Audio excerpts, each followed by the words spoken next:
Assalamualaikum warahmatullahi wabarakatuh. Kami dari kelompok 3 kelas 93 akan mementaskan drama yang berjudul Telaga Warna. Sebelumnya, perkenalkan nama saya Fatika Nada Nabila berperan sebagai Gilang Rukmini. Perkenalkan, nama saya Reseda Jabar Alono yang akan berperan sebagai Patih. Perkenalkan, saya Hafsah Nazia Nuha berperan sebagai narator dan rakyat. Perkenalkan, saya Davina Aulia Sidik berperan sebagai Ratu Purbamana. Perkenalkan, nama saya Muhammad bin Sultan berperan sebagai Prabu Suwartalaya. Perkenalkan, saya Nadif Wakil Kansa, saya berperan sebagai pengrajin perhiasan. Perkenalkan, saya Amra Nurhaisyah, saya berperan sebagai rakyat.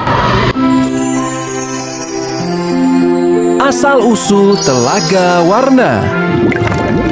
Dikisahkan pada zaman dahulu kala, di Jawa Barat terdapat sebuah kerajaan yang subur dan makmur bernama Kutatanggahan. Kerajaan itu dipimpin oleh seorang prabu yang bijaksana bernama Prabu Suwartalaya. Ia memiliki seorang istri yang sangat cantik bernama Ratu Purbamana. Prabu dan Ratu sering berkeliling ke seluruh negeri untuk melihat keadaan rakyatnya. Cepat sapunya, nanti Prabu lewat, kamu harus bersih ya. Iya. Selamat pagi Prabu, selamat pagi Ratu. Selamat pagi Ratu. Walaupun terlihat bahagia, namun sebenarnya sang ratu memendam kesedihan melihat anak-anak berlalu lalang di istana, sedangkan ia belum juga diberi momongan. Suatu malam, sang ratu termenung di balik jendela. Apa yang membuat ngomong istriku? Anda, aku hanya memikirkan sesuatu. Setiap kali kulihat anak-anak rakyat bermain di halaman istana, hatiku terasa sedih. Mengapa kita belum juga diberi momongan? Harus berapa lama lagi kita menunggu? Aku sudah putus asa, Kanda. Sabar Dinda, jangan biarkan kesedihan menghapus harapanmu. Yakin Tuhan menunggu waktu yang tepat untuk memberi kita hadiah itu. Maaf Paduka, maaf Ratu. Tapi hamba tidak sengaja mendengar pembicaraan Ratu dan Paduka. Kalau Ratu berkenan, hamba sarankan untuk mengangkat anak dari rakyat. Tidak, Pati. Aku ingin anakku sendiri. Tidak tega melihat istrinya murung dan bersedih, sang Prabu pun pergi ke tengah hutan yang lebat dan gelap. Di dalam hutan, ia bersemedi untuk memohon kepada Yang Kuasa agar lekas diberi keturunan. Ia pantang menyerah untuk terus berdoa.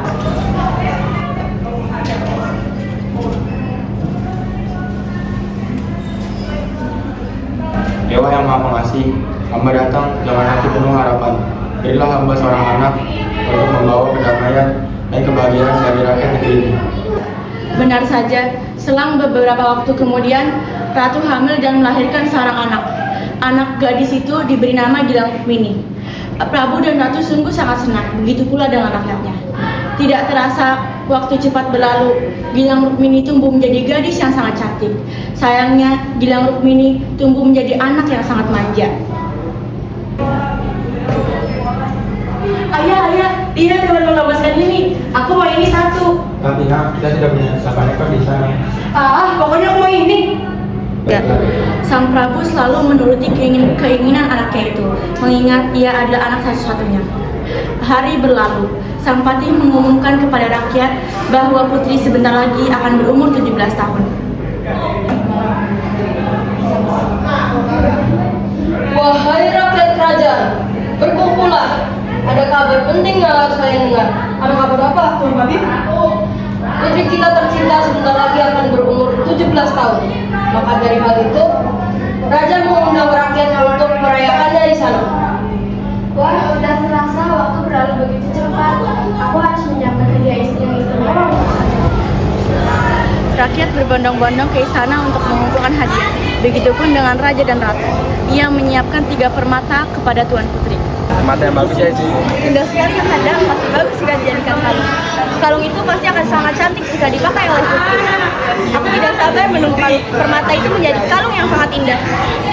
Prabu pun membawa beberapa permata itu ke pengrajin perhiasan. Tolong buatkan kalung yang indah dari 3 batu permata ini. Aku percaya padamu.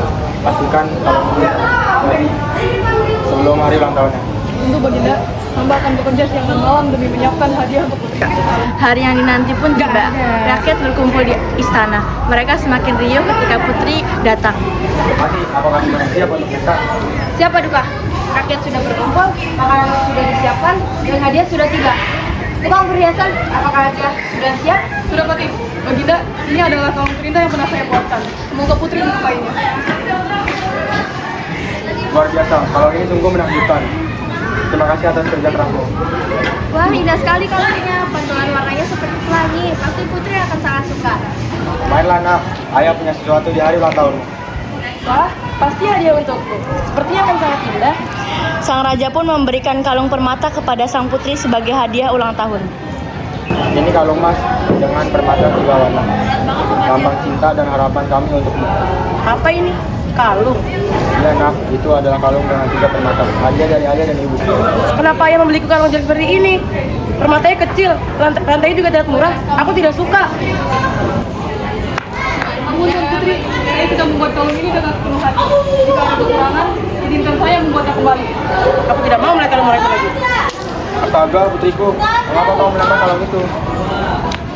Gilang ini, apa yang kau lakukan? Ibu tidak percaya. Itu hadiah yang kami siapkan dengan penuh hati. Bagaimana bisa kau melakukan itu? Kenapa kalian semua melihatku begitu? Tidak ada yang paham apa yang aku mau. Ibu sangat kecewa, nak. Kamu hari ini benar-benar melukai hati kamu. Kenapa Ratu? Hamba telah gagal membuat kalung yang putri inginkan. Ratu, kalau tenang, air matamu seperti tak nanti mengalir. Aku tidak bisa. Ini terlalu dalam. Kalung pemberian Prabu dan Ratu hancur terurai di tanah. Perilaku putri yang seperti itu membuat seluruh rakyat kaget. Seketika hujan pun turun dan air mata sang ratu terus mengalir. Putri, sebaiknya kau cepat minta maaf kepada Prabu dan Ratu sebelum tangisan Ratu membanjiri seluruh istana ini. Kenapa aku harus melakukannya? Tidak ada yang peduli apa yang aku mau. Semua orang seperti menyalahkan aku. Aku ingin kalung yang indah, bukan kalung jelek seperti ini. Jangan hujan terus semakin deras. Apa yang terjadi? Kenapa air mulai kembali dari sana? Tenggelam, air makin naik. Melihat ratu menangis, seluruh rakyat ikut panik. Air mata ratu membanjiri istana. Bumi seakan ikut merasakan kesedihan. Keluarlah air mata dan hujan deras. Seluruh kerajaan pun tenggelam dan berubah menjadi danau. Danau itu sangat cantik, memiliki 3 warna. Maka di situ disebutlah sebagai Danau Telaga Warna karena memiliki 3 warna yang berbeda-beda. Kisah Telaga Warna mengajarkan kita untuk mensyukuri apa yang kita dapat dan tidak bersikap sombong, karena kesombongan akan selalu berakhir dalam penyesalan. Dan cerita ini juga mengajarkan bahwa kita tidak boleh menyanyiakan kasih sayang orang tua, karena kasih sayang mereka adalah yang paling tulus. Dan dari kisah ini juga kita belajar bahwa kecantikan sebenarnya bukan dari luar, tetapi dari hati yang baik dan rendah hati. Dari cerita ini, kita belajar bahwa kebaikan, ketulusan, dan rasa syukur akan membawa kebahagiaan. Sedangkan keangkuhan dan ketamakan hanya menimbulkan penderitaan. Sekian cerita Telaga Warna dari kami. Wassalamualaikum warahmatullahi wabarakatuh.